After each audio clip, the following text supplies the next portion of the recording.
सूर्य मणि यंत्र के रूप में आपके सन्मुख लेकर आए हैं प्रोफेसर गुरदीप अरोड़ा जी। पूजा विधि से अभिमंत्रित कर प्रोफेसर गुरदीप अरोड़ा जी ने सूर्य मणि यंत्र को तैयार किया है, जो इंसान फोबिया यानी डर की बीमारी से पीड़ित है उन्हें निडर बनाता है। नौकरी नहीं मिलती तो उसमें मदद करता है, नौकरी है तो उसे स्थिर करता है, भाग्य हमेशा साथ देता है। जो रोज सूर्य मणि यंत्र के दर्शन करता है, यह सूर्य मणि यंत्र आपको कामयाबी की बुलंदियों तक पहुंचाता है। आप भी अपना और अपने अपनों का जीवन बदलने के लिए अपने घर ले आए अभिमंत्रित सूर्य मणि यंत्र। नमस्कार जी, मैं Shifali secret of your life program में आपका ढेर सारा स्वागत करती हूँ। एक बार फिर से आपके सामने हाजिर हैं और साथ ही आपको नए साल की ढेर सारी शुभकामनाएं देते हैं, क्योंकि नया साल है इसलिए ढेर सारी शुभकामनाएं हैं। ये 2021 है, लेकिन 2020 हमारा बहुत बढ़िया नहीं गुजरा, सबके लिए बहुत ख़राब गुजरा। लेकिन ये 2021 हमारा कैसे गुजरेगा, कैसे ये नया साल हमारे लिए ढेर सारी खुशियां लाएगा, ये हम सब कुछ जानेंगे प्रोफेसर गुरदीप अरोड़ा साहब से ज्योतिष के आधार पर, क्योंकि ये ज्योतिष का प्रोग्राम है। क्योंकि जैसे कि प्रोफेसर साहब का दूसरा चैनल भी है वेद पुराण चैनल में प्रोफेसर साहब डिवोशनल बातें करते हैं, धार्मिक बातें करते हैं, लेकिन secret of your life channel में हम ज्योतिष की बातें करेंगे, हम ज्ञान की बातें करेंगे। जो अधूरा ज्ञान आप घर में लेके बैठे हैं उसको हम पूर्ण करेंगे। तो फाइनेंशियल क्राइसिस की बातें करेंगे, जैसे कि ज़िंदगी की रफ्तार जो स्लो हो चुकी है उस रफ्तार को कैसे हमने तेज़ करना है, उन सब की बातें करेंगे। तो हम पहले स्वागत कर लेते हैं, एपिसोड के बारे में चर्चा करेंगे हम। तो प्रोफेसर साहब बहुत बहुत स्वागत है आपका। नमस्कार प्रोफेसर साहब, पहले तो आपको हैप्पी न्यू ईयर, नए साल की ढेर सारी शुभकामनाएं। ओम नमः शिवाय। मेरी तरफ से मेरे समस्त परिवार को, जो मेरे को फॉलो करते हैं, सबको नए साल की ढेर सारी शुभकामनाएं। लेकिन हम शुभकामनाएं लेट दे रहे हैं। हो सकता है ये प्रोग्राम आपको 10 तारीख को चले और 5 तारीख को चले, क्योंकि आज 3 तारीख है, इसलिए हम 2-3 दिन लेट ही दे रहे हैं। वो इसलिए क्योंकि हम बहुत ज़्यादा बिजी थे। हमारी जो लाइफ है, यानी कि दुनिया की जो रफ्तार है वो स्लो है, पैसे की रफ्तार है वो स्लो है, लेकिन हमारी लाइफ बहुत ज़्यादा एडवांस है। हम बहुत ज़्यादा फास्ट चल रहे हैं। हमें समय नहीं मिलता कि एपिसोड करने के लिए।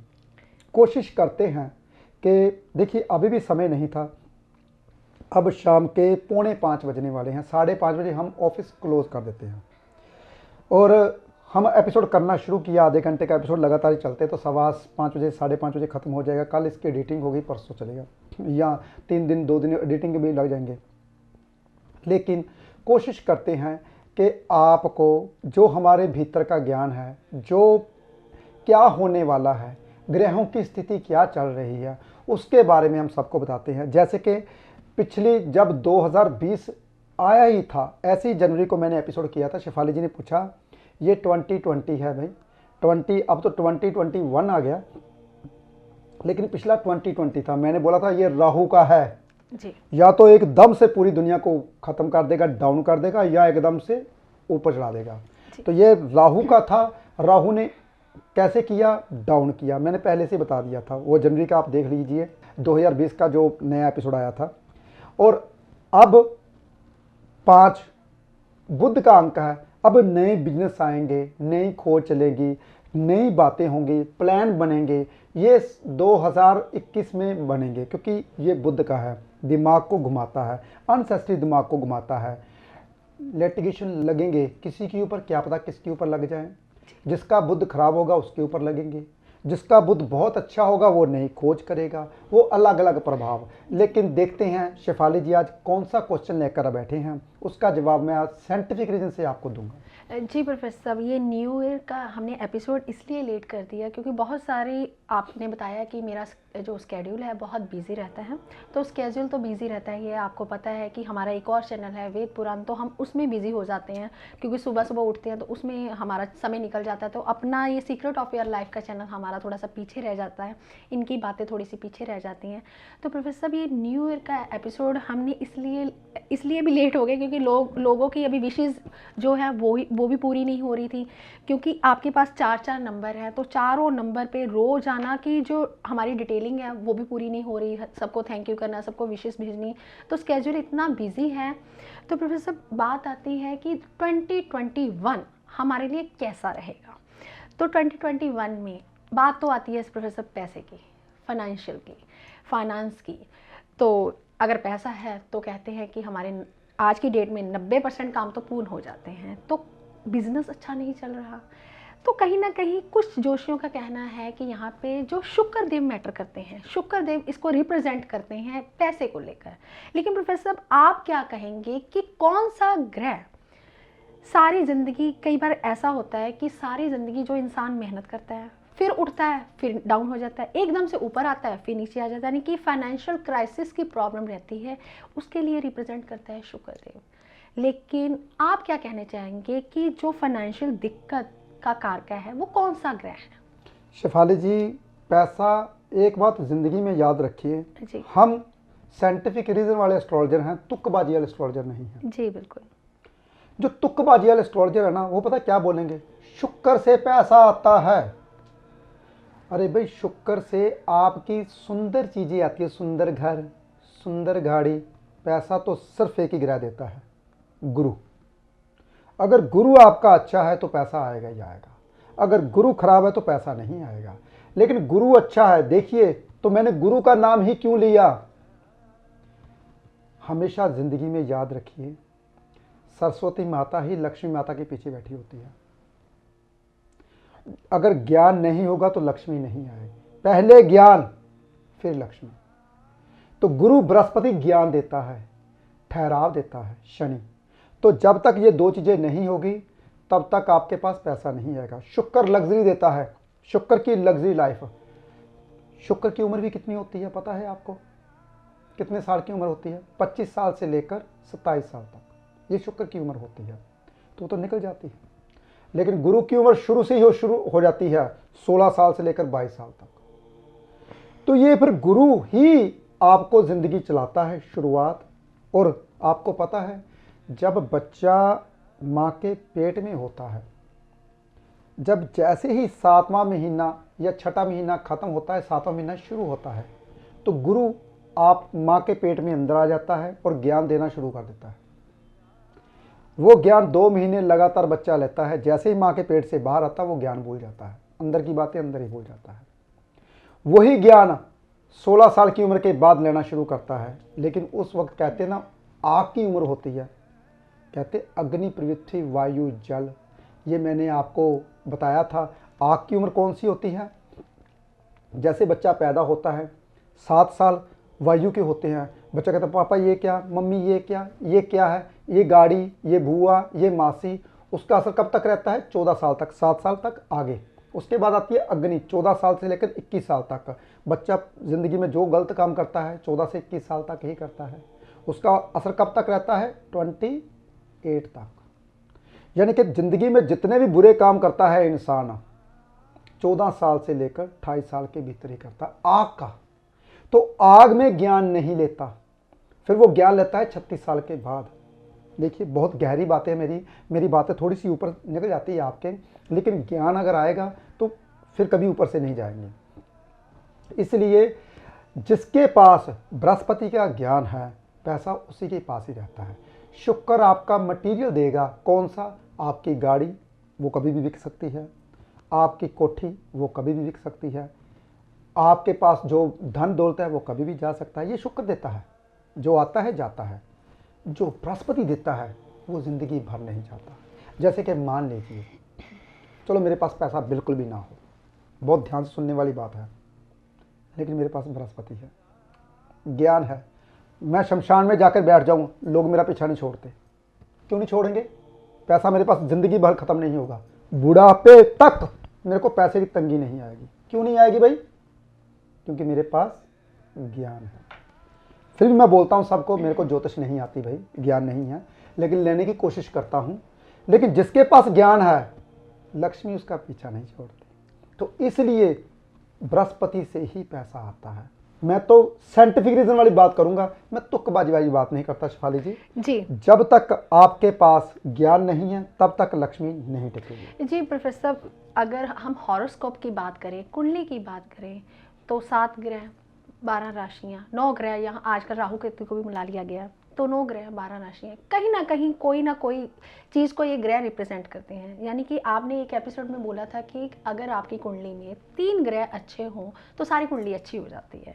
जैसे कि आपने बोला था गुरु, शनि और राहु देव, अगर कुंडली में अच्छे होते हैं तो सारे ग्रह अपनी अपनी स्टेबिलिटी पे आ जाते हैं।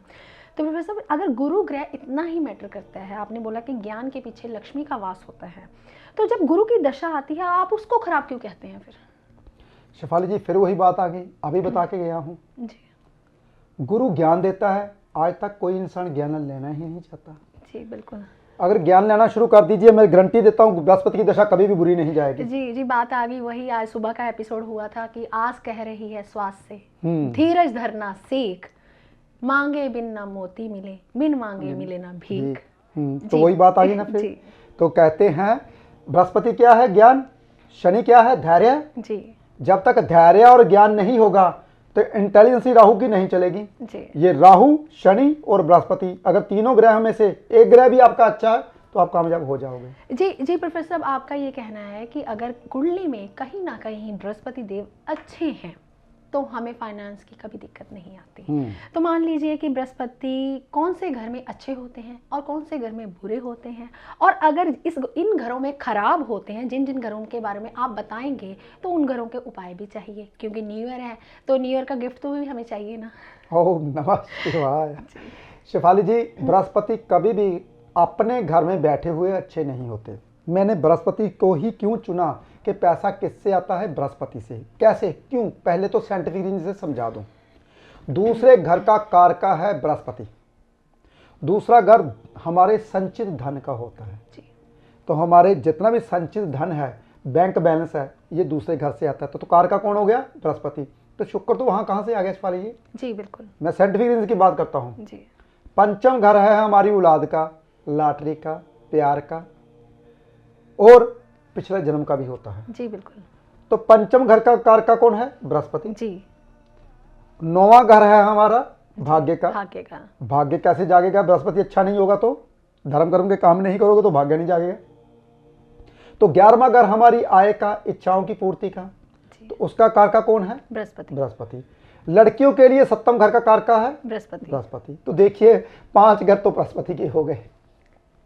फिर आप कहते हो बृहस्पति से पैसा कैसे आएगा? अरे भाई, तुक्कबाजी वाली एस्ट्रोलॉजी मत करो। जो लोग दूसरों को भटकाते हैं शुक्र से पैसा आता है, ऐसा कभी नहीं। शुक्र से आपकी लग्जरी लाइफ आती है, वो भी तभी आएगी अगर बृहस्पति बढ़िया होगा। बृहस्पति बढ़िया होने से ज्ञान आता है। ज्ञान अगर आपके पास नहीं है, ज्ञान की बात करूं, मैं कैसे बताता हूं पैसा कैसे आता है। पूछिए, मान लीजिए आप ये कपड़े का कारोबार करते हो, ये जो मैंने पहना है, मान लीजिए कपड़ा, पहली बात तो आपको अगर ज्ञान होगा तो पहले खोजोगे कपड़ा कहाँ बनता है। लुधियाने में बहुत बनता है भाई, लुधियाने जाना है, तो आप लुधियाना आ गए। अरे भाई, ये मैंने कपड़ा लेना है, ये कौन सी मार्केट में बनता है? भाई ये तो फिरोजगान की मार्केट में बनता है, या वहाँ से मिलता है, वहाँ गए आप। ये होलसेल की दुकान है, लेकिन जहाँ से बनता है मैं फैक्ट्री में जाना चाहता हूँ। फैक्ट्री कहाँ है? मिलरगंज में जी। मिलरगंज में जाएगा। अगर ज्ञान है तो ही तो ऐसे जाओगे ना। अगर ज्ञान नहीं है फिर कहाँ बैठे हो? कोलकाता में बैठे हो जी। कोलकाता में कहाँ से? कपड़ा तो लुधियाना से आता था, या इंग्लैंड का भी कपड़ा लुधियाना से ही जाता है। जितना भी बाहर कपड़ा जाता है ये लुधियाना से ही जाता है इम्पोर्ट होके। चलो वो बाद की बात है, मैं बाद में बताऊंगा। लेकिन अगर ज्ञान है तभी तो ये चीज़ करोगे ना। अगर ज्ञान नहीं है, कलकत्ता में बैठे हो, अरे भाई दिल्ली में आता है, क्योंकि लुधियाना का कपड़ा दिल्ली जाता है, दिल्ली से पार्सल होकर वहाँ जाता है। अब ये ज्ञान था तभी मैंने बातें की। अगर आपके पास ज्ञान होगा तभी बिजनेस कर पाओगे अच्छा। अगर अच्छा, सीधा आप फैक्ट्री के पास जाओगे, जो 500 की चीज़ है आपको होलसेल में 500 में मिल रही थी, वो वहाँ पे 300 रुपये की मिलेगी। अब वहाँ के जाओगे आपके घर तक 350 की मिलेगी। हालांकि होलसेल रेट 500 रुपया था, 350 की अब चीज़ मिली आपको 150 रुपया मार्जिन तो वहाँ से भी बच गया। अब 500 की चीज़ मिली, चाहे आप 525 की बेच दो, लोग बोलेंगे यार बहुत सस्ता कपड़ा बेचता है और फटाक फटाक से बिकेगा, तो आप अमीर बन जाओगे। अमीर कैसे बने शिफाली जी? जी ज्ञान से। जी प्रोफेसर साहब, अभी आपने बोला कि जिस व्यक्ति के पास ज्ञान है उसके पास पैसा अपने आप आ जाता है। तो प्रोफेसर साहब, कुछ ऐसे लोग भी हैं जो दूसरों को राय देते हैं बहुत अच्छी, वो कामयाब हो जाते हैं, लेकिन खुद फिर वैसे के वैसे ही रहते हैं, ऐसा क्यों होता है उनके साथ? शिफाली जी, तुला लगन वाले होंगे जी। तराजू है ना, तराजू क्या करता है, तकड़ी ऐसे पकड़िए, तकड़ी का वट्टा यहाँ पे आपने किलो का वट्टा रख दिया, यहाँ पे 1 किलो गोभी दे दी, कुछ भी दे दिया, गाजर दे दी, वो गोभी और गाजर ऐसे तो नहीं आपने कम दे दी जी। अगर कम दोगे तो फिर कामयाब है आप।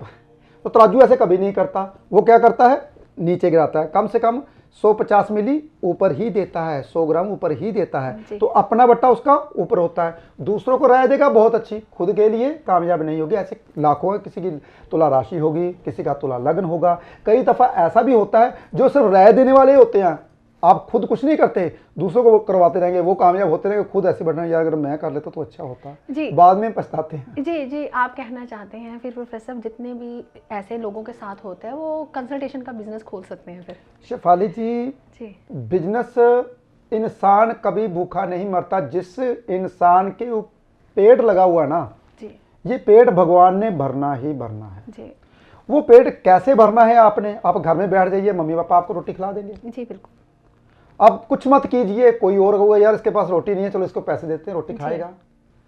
वो रोटी कैसी खानी है आपने, इज्जत की खानी है, मान सम्मान की खानी है, हिम्मत से करनी है और नाम से करवानी है। मैंने आज ही एपिसोड में बताया, कुछ लोग आते हैं, बंदा जब मर जाता है ना तो घर वाले 1 महीना याद रखते हैं। आज का हमारा एपिसोड था ऊपर, जब क्योंकि वेद पुराण चैनल को ना मुझे ऐसा लगता है ये तो कमाई वाला चैनल है हमारा जी। ये तो हमारा कमाई वाला चैनल है। जो वेद पुराण चैनल है ना वो फ्री वाला चैनल है। कुछ लोग बोलते हैं प्रोफेसर साहब आप इनके लिए क्या कर रहे हो, आप किसी के लिए क्या कर रहे हो। अरे भाई, जो 100 लोग या 50 लोग मेरे साथ जुड़े हुए हैं उनकी रोटी चल रही है, और क्या मैं कर दूं बताओ। एक मैंने चैनल फ्री वाला चला रखा है जो लोगों को ज्ञान दे रहा हूं, कम से कम 2 लाख रुपया उसके ऊपर खर्चा आता है महीने का। इससे ऊपर मैं क्या कर दूं। कुछ लोग बोलते हैं स्पेशल मेरे को, प्रोफेसर साहब इतने दान पुण्य करते हैं तो ये क्यों कर रहे हैं, पैसे क्यों ले रहे हैं, फ्री देखना शुरू कर दें। अगर पैसे नहीं लूँगा तो ये बेचारे 50 घर चल रहे हैं ना, वो भूखे मर जाएंगे। चलो मैं तो 7 जन कहते हैं ना, तकरीबन 3 पीढ़ियाँ बेले बैठ के खा सकती, मैंने इतना पैसा कमा लिया, सबको पता है। लेकिन जो लोग अभी मेरे साथ जुड़े हैं, जिसकी रोटी पूरी सूरी है, जो तनख्वाह से जुड़े हैं, उनकी रोटी बंद हो जाएगी। मैं उनके लिए कमा रहा हूँ। और रही बात मेरी, मैं अपने लिए धार्मिक चैनल चला रखा है जिसमें मैंने एक भी एपिसोड, एक दिन छोड़ के एपिसोड डालता हूँ। मैं उस पे पर दिन रात लगा रहता हूँ। अगर मैंने कमाई करनी होती ना तो इसको भी मैंने दिन रात ऐसे ही चलाता, दिन रात बातें करता, क्योंकि मेरी बातें ज़िंदगी भर नहीं ख़त्म होती, बातें मेरी आगे की आगे जाती हैं। क्योंकि ज्ञान कभी भी हमेशा दिमाग से नहीं आता, दिल से आता है ज्ञान। मैं जो बोल रहा हूँ ना, मुझे नहीं पता मैं कौन कैसे बोल रहा हूँ, मुझे ऐसा लगता है मेरे साथ भोले शंकर जी बैठे हैं, वही बोल रहे हैं सब कुछ। सेमिनार में क्या हुआ था, मैं आपको सेमिनार की हकीकत बताता हूँ। आप भी सेमिनार की रिकॉर्डिंग देखिए, आपको पता चल जाएगा। हमारा सेमिनार लगने वाला था। एक इंसान ने पूछा, प्रोफेसर साहब हम इस वक्त उपाय नहीं कर सकते, हमारी नहर नहीं चलती, हमारा ये नहीं वो नहीं। मैंने कहा आप ऐसे फूल उठाइए।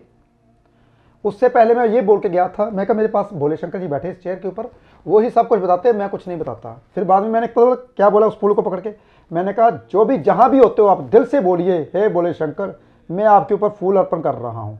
मैंने फूल ऐसे हथेली की और ऐसे हाथ जोड़े, वो फूल वहाँ एक भी नहीं गिरा, वो सीधा फूल यहाँ पे गद्दी पे आके गिर के। बाद में जब मैंने सोचा, जब मैंने एपिसोड देखा तो मेरी आंखें नम हो गई।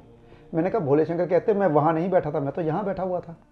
तो फूल तो मेरी चेयर के ऊपर आके गिरी सभी, क्योंकि मैं पहले ही बोल के हटा था कि मेरे पास भोले शंकर जी बैठे होते हैं, वही बोलते हैं, मैं नहीं बोलता। तो देखिए, तो ये हकीकत मुझे कैमरे में दिखाई दी। मेरा ही एपिसोड, सेमिनार का एपिसोड है, देख लेना पास में 1-2 एपिसोड है जो सेमिनार में चल रहे थे। तो ये बातें होती हैं, जब छोटी छोटी बातें को हम नोट करते हैं तो बाद में पता चलता है यार मैंने कहाँ से बोल दिया। इसलिए वेद पुराण जो चैनल है ना हमारा, वो लोगों को ज्ञान देने के लिए वो फ्री वाला चैनल है भाई। इससे ऊपर मैं कुछ नहीं कर सकता। जितनी मेरी कहते हैं ना क्षमता है, उससे ज़्यादा मैं करने की कोशिश करता हूँ कि जो मैं दे दूँ। जितने भी लोग मेरे पास आते हैं सबको पता है, जो गरीब आते हैं उनके लिए मैं क्या करता हूँ। मैं कैमरे के आगे अपनी वीडियो नहीं करता, ना मैं कैमरे के आगे दिखाना चाहता हूँ कि जो मेरा यंत्र है वो किसके लिए क्या क्या हुआ। हालांकि आप सुन के हैरान हो जाओगे, जो मैंने नया सूर्यमणि यंत्र निकाला, गठिए की प्रॉब्लम तक दूर हो रही है। देखिए, क्योंकि हड्डियों का कारक सूर्य है, जिन जिन ने रखा वो प्रॉब्लम सब ठीक हो गई। लेकिन मुझे नहीं पता, मैं कह सकता था मैं वीडियो बनाता हूँ और आप टेलीविजन में डालिए, लोगों को बताइए, पर मैं ऐड नहीं करना चाहता। मैं नहीं चाहता कि मेरी ऐड हो, मैं नहीं चाहता मैं बहुत बड़ा बनूं, जितना है भगवान बहुत कुछ दे रहा है। इसलिए शेफाली जी, बहुत सी ऐसी बातें होती हैं जब हम कैमरे के आगे कभी दफ़ा नहीं बता सकते जी। और आपके लिए हम ये जो शेफाली जी ने बताया, पंच में अपनी लाइन से भड़क जाता हूँ, मेरी बातें आगे आगे चली जाती हैं। शेफाली जी बोलने वाले थे, मैंने कहा बहुत चला जाता हूँ, तो मैं भी बोलेंगे। इसलिए गुरु जो होता है 11वें घर का कारका होता है, तो 5 घरों का कारका गुरु, गुरु से ज्ञान आता है, ज्ञान से पैसा लक्ष्मी आती है। गुरु किस घर में अच्छा होता है, सुनिए बहुत ध्यान से। तीसरे घर में गुरु अच्छा ही होता है, क्योंकि कारका तीसरे घर का नहीं है। दूसरे घर में भी गुरु अच्छा होता है अगर कोई साथ में ग्रह बैठा है, तो अगर अकेला बैठा है तो वो खराब होता है। गुरु अकेला जिस घर में भी बैठा है वो खराब ही होता है, पहली बात तो ये जानिए। क्योंकि अकेला गुरु सिर्फ ज्ञान की बात करेगा, भगवान का नाम लेगा, समाधि पे जाएगा। अकेला गुरु जिस घर में भी बैठा हुआ अकेला गुरु है वो समाधि पे है, वो ज्ञान की बात करेगा। लग्न में गुरु है वो ज्ञान की बात करेगा, वो समाधि पे जाएगा, वो बेईमानी नहीं करेगा, चुस्ती चलाकी नहीं करेगा, मेहनत पे मेहनत करेगा, कामयाब हो नहीं पाएगा। शेफाली जी, लग्न का गुरु बिल्कुल। दूसरे घर का गुरु अगर अकेला बैठा है, कारक भाव भाव नाश्या, पैसा आएगा, जैसी आएगा वैसे चला जाएगा, पैसा की तंगी हमेशा रहेगी। अगर दूसरे घर में गुरु है तो आएगा जरूर, पुरखों का पैसा ससुराल से भी मिलेगा और अपने घर से भी मिलेगा। अगर दूसरे घर में अकेला बैठा तो सब कुछ खत्म हो जाएगा। अगर साथ में कोई ग्रह है तो बचा रहेगा। तीसरे घर का गुरु ज्ञान की बातें करेगा, दिखने में बहुत कुछ होगा, लेकिन पैसे की कमी थोड़ी मोटी रहेगी। कमी किसी चीज़ की नहीं रहेगी, लेकिन सब इच्छाएं पूरी रहती हैं, क्योंकि भाग्य को देख रहा होगा। लेकिन अकेला गुरु बैठा वहाँ पे भी खराब करेगा। लेकिन अगर साथ में कोई ग्रह बैठा हुआ है तो वो उसको रोक देगा। चौथे घर में गुरु, देखिए कहते हैं गुरु जिस घर में बैठता है वो सुखों की कमी देता है। चौथे घर का गुरु बहुत अच्छा होता है, लेकिन अगर साथ किसी का मिल जाए, अगर चंद्र का साथ मिल जाए तो क्या बात है, सोने पे सुहागा, बचपन में ही सुख मिलने शुरू हो जाते हैं। जी बिल्कुल। पंचम घर में गुरु पढ़ाई की ब्रेक लगाता है जब लास्ट पढ़ाई आती है तो, लेकिन अगर साथ में ग्रह बैठा हुआ है पढ़ाई तो उत्तम देता ही देता है, लेकिन आपको पुत्र की प्राप्ति भी होती है। लेकिन अगर अकेला बैठा है, 3 बेटियों के बाद बेटा होता है। देखिए ऐसी प्रोडिक्शन कर रहा हूं जो पहले कभी किसी ने नहीं की। चलो ये तो मेरी बातें हैं, आगे की आगे चली जाती हैं। छठे घर का गुरु बिन मांगे मोती मिले, मांगे मिले ना भीख। छठे घर का गुरु बहुत अच्छा होता है, अगर अकेला बैठ जाए तो भी अच्छा ही होता है, बुरा नहीं होता, क्योंकि छठे घर का नाश करेगा, शत्रुओं का नाश करेगा। लेकिन देखेगा किसको, विदेश यात्रा करवाएगा, और कर्म को देख रहा है बहुत अच्छा करेगा, और धन को देख रहा है धन की वृद्धि करेगा। सप्तम घर का गुरु मैरिज लाइफ थोड़ी डिस्टर्ब करेगा, अकेला बैठा है तो साथ में बैठा तो मैरिज लाइफ उत्तम कर देगा। साथ में अच्छा ग्रह बैठा है, साथ में ये देखिए अच्छा ग्रह, मित्र ग्रह होना चाहिए। अष्टम घर का गुरु भी अकेला बैठ जाए तो पैतृक संपत्ति का नाश कर देता है, लेकिन अगर साथ में ग्रह मिलता है तो नाश धीरे धीरे होती है, बच जाती है कुछ ना कुछ। नौवें घर का गुरु उत्तम यात्रा करने वाला, किया हुआ वादा पूरा करे। लेकिन नौवें घर में गुरु बैठ के क्या करवाता है भाई, धर्म कर्म कार्य करवाता है। जितने धर्म कर्म के कार्य करता रहता है उतना ही डाउन होता जाता है, अगर अकेला बैठा है। अगर साथ में बैठा है तो धर्म कर्म के कार्य जितने करने हैं करे, उतना ही फल मिलेगा उसको। दसम घर का गुरु किसी को यश नहीं मिलने देता, इज्जत मान सम्मान नहीं मिलने देता। जितना भी तू कर रहा है पानी में फेंक रहा है, करने की कोई जरूरत नहीं है, मैं तो यही बोलता हूँ। क्योंकि दसम घर के गुरु को फल नहीं मिलता, लेकिन वो करता है बेईमानी चुस्ती चलाकी बिल्कुल नहीं करता दसम घर में गुरु। लेकिन अगर, क्योंकि दसम घर में कार का गुरु नहीं है, बाकी सभी ग्रह कार का है दसम घर के, तो वही गुरु आके बैठ जाए, काम की थोड़ी तंगी रहती है, काम काज में परेशानी रहती है। अगर कोई सूर्य का साथ मिल जाए तो उत्तम बात है, क्या बात है। 11वें घर का गुरु कभी भी आपको फल नहीं देने देता, अकेला पैसा नहीं आता। अगर साथ में ग्रह का साथ मिलता है तभी। देखिए गुरु का साथ मैंने सभी ग्रहों के साथ क्यों जोड़ा, चलो मान लीजिए शेफाली जी गुरु है, मैं अपने आप को गुरु तो नहीं मानता जी नहीं। मान लीजिए शेफाली जी गुरु है, अगर अकेले इस रूम में बैठे हुए हैं, कोई पूछने वाला नहीं है और कोई बताने वाला नहीं है, कोई चेला उसको गुरु कहने वाला नहीं है, तो ये गुरु किस काम के। अगर शेफाली जी को चेला को मिल जाए, हमेशा ये बोले देवी हो आप उत्तम हो, रोज लाइन लगे उसको, पैरी हाथ लगाए सभी, तभी ये गुरु है। अकेला गुरु अकेला नहीं होता, इसलिए अकेला गुरु खराब ही होता है जिस घर में बैठ जाए। ये मैंने साइंटिफिक रीजन से समझाया आपको। और 12वें घर में गुरु कभी भी अच्छा नहीं होता। लेकिन अगर गुरु का साथ मिलता है तो विदेश यात्रा वही गुरु करवाता है। अगर गुरु का साथ नहीं मिलता तो विदेश यात्रा के लिए तरसता है कि मेरी विदेश यात्रा हो जाए। लेकिन पढ़ाई की कमी रहती है, घर में जो बच्चे हैं वो भी पढ़ नहीं पाते। चलो ये तो बाद की बात। अगर राहु बैठता है, अगर गुरु के साथ बुध बैठता है तो खराब होता है। अगर गुरु को कोई बुरा ग्रह देख रहा है तो वो खराब होता है। अगर केतु साथ में आ जाता है तो उत्तम पढ़ाई हो जाती है। चेला साथ में आकर बैठ गया। ये साइंटिफिक रीजन की बातें मैंने कही है, मैं बिना साइंटिफिक रीजन से बात नहीं करता। उपाय भी मैंने आपको, वैसे तो मैंने बातें बता दी गुरु किस किस घर में क्या क्या होता है, वैसे शेफाली जी से पूछने से पहले बता दिया। जी जी प्रोफेसर, अभी आपने काफ़ी ज़्यादा कुछ बता दिया, काफ़ी ज्ञान भरा आपने बताया। लगन से लेके 12th हाउस तक आपने सभी जिस जिस घर में गुरु वास करता है आपने सब कुछ बताया। लेकिन प्रोफेसर बात आती है फाइनेंस की, बात आती है फाइनेंशियल की, बात आती है पैसे की। और ये पैसा हमारे पास स्टेबल रहे, जैसे कि आपने देखा कि 2020 सबके लिए बेकार था, सबके लिए अनसुलझा सा था। नहीं शेफाली, डॉक्टरों के लिए बहुत अच्छा था। जी आप कह सकते हैं। उनके पास तो तांता लगा हुआ था, लाइनें लगी हुई थी लोगों की। शेफाली जी, डॉक्टरों के पास क्यों था ऐसा? जी कौन सा ग्रह था? प्रोफेसर साहब, सूर्य आपको पता है डॉक्टर का अच्छा होता है। अगर डॉक्टर का सूर्य अच्छा होता है तभी वो डॉक्टर बनता है। हाँ बिल्कुल, बहुत अच्छी बात कही शेफाली जी आपने। सूर्य, क्योंकि जितनी भी मेडिसिन होती है वो सूर्य से ही आती हैं। जी। बहुत सी ऐसी बातें हैं, राहु से भी वैसे आती हैं कुछ मेडिसिन, लेकिन हम सूर्य को अहमियत देते हैं सबसे पहले। जी। और भी कई हैं, जैसे सब्जीकारी वाले, दूध वाले, ये सब कुछ करियाने वाले, ये बन गए। जी बिल्कुल, ये बन गए, लेकिन 90% लोग डूब गए। 90 नहीं 95% लोग डूब गए।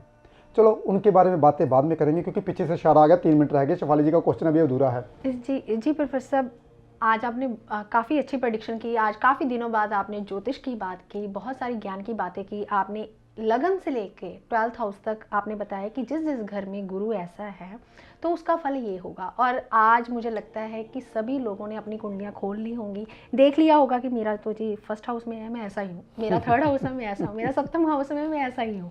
मतलब सब कुछ आप जो प्रेडिक्शन करते हैं प्रोफेसर साहब, इतना ज्ञान लेके बैठे हैं। तभी तो कहते हैं ना, ज्ञान बांटने से बढ़ता है। आपका और बढ़ता जाता है, हम पूछते रहते हैं और लोग अपने परिवार के लोगों को बताते रहते हैं। तो प्रोफेसर साहब, अगर घर में दिक्कत आ रही हो फाइनेंस की, घर में पैसा टिकता नहीं है, बरकत नहीं रहती, तो उसके लिए हम कौन सा उपाय गुरु का करें? मात्र छोटा सा उपाय, कभी जिंदगी में गोल्ड नहीं सेल करना, चाहे कुछ भी हो जाए। गोल्ड की एक आधी चीज़ जरूर अपने अंग में, अगर लेडीज़ है तो कानों में पहन के रखें, अगर जेंट्स है तो हाथ में कोई एक आधी रिंग पहन के रखें। ससुराल की रिंग कभी नहीं छोड़नी चाहिए।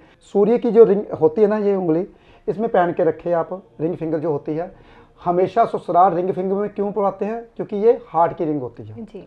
इसलिए गोल्ड यहाँ पे पहनना बहुत अच्छा होता है। तो आप गोल्ड की रिंग हमेशा पहन के रखिए, कभी भी पैसे की कमी नहीं रहेगी। कुछ लोग कहते हैं हमें गोल्ड शूट नहीं करता, ये उनका वहम है, भ्रम है। निकालिए वहम भ्रम दिमाग से, क्योंकि कभी भी जिंदगी में ऐसा हुआ जो सूर्य किसी को शूट ना किया हो। सूर्य अगर निकलता है तभी आपके बाल हैं, नहीं तो बाल झड़ जाते हैं। आंखें तभी हैं आपकी, नहीं तो आंखें कमज़ोर होती, चपड़ी आपकी पतली हो जाती है, और भी कई सारी बातें हैं। लेकिन मोटा मोटा मैंने नहीं बताया। आप गोल्ड जरूर पहनिए, अगर जितना भी है उतना पहनिए, आपको फल जरूर मिलेगा। अगर किसी के पास गोल्ड नहीं है तो पीतल का छल्ला मैंने बताया था वो पहन सकते हैं। जी प्रोफेसर साहब, आपने रिंग फिंगर की बात की, सूर्य फिंगर की बात की, तो हम 24 कैरेट प्योर गोल्ड पहन सकते हैं, 23 कैरेट पहन सकते हैं, या फिर 22 कैरेट पहन सकते हैं? ये आप जरूर मेंशन कीजिए, क्योंकि कौन सा गोल्ड जो होता है वो सूर्य की धातु होती है। 24 कैरेट गोल्ड जो होता है सूर्य की धातु होती है, इसलिए सूर्य की धातु जो पहन सकते हैं तो बहुत अच्छी बात है। नहीं तो 22 कैरेट भी पहन सकते हैं, 22 कैरेट गुरु का होता है, लेकिन 24 कैरेट पहनिए तो सूर्य सबसे अच्छा हो जाता है। जी प्रोफेसर साहब, आपने जाते जाते उपाय भी दे दिया, क्योंकि ये उपाय, क्योंकि बातें आपकी ऐसी होती हैं, बहुत सारे सीक्रेट्स जो हैं वो निकल के आते हैं। क्योंकि प्रोफेसर गुरदीप हुड्डा साहब है तो बहुत बड़े ज्ञानी, बहुत बड़े खोजी, रिसर्च करते रहते हैं, तभी इतना ज्ञान जो है वो हमारे लिए ढूंढ के लेके आते हैं। तो इस एपिसोड को ज़्यादा से ज़्यादा लोगों तक शेयर कीजिए, ताकि आपका न्यू ईयर, आपका पूरा साल जो है वो अच्छा निकले। क्योंकि एक उपाय करने से, सिर्फ एक सूर्य का अगर छल्ला ही पहन लेते हैं, एक रिंग ही पहन लेते हैं, तो कितना प्रभाव होता है। हमारा सूर्य जो है वो चमकता रहता है। तो ज़्यादा से ज़्यादा लोगों तक शेयर कीजिए और कमेंट में आप ओम नमः शिवाय लिखना मत भूलिएगा। यही मंत्र इच्छाओं की पूर्ति करवाता है। तो आप अपना ध्यान रखें, खुश रहें, स्वस्थ रहें। आज के लिए इतना ही। नमस्कार।